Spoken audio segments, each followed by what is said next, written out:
లోకమంతయు నన్ను లోకమంతయు నన్ను విడచిన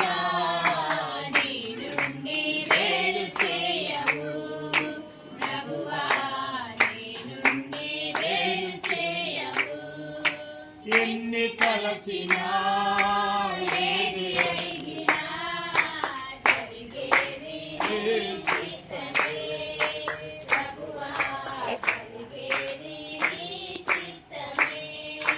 నా స్థితి గమనించి నన్ను ప్రేమించి నా కొరకై కలువరి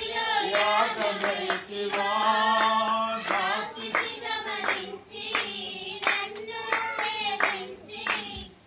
కొరకై కలువరి యాగమైతివా నీకు యాగమే నా మోక్ష మార్గము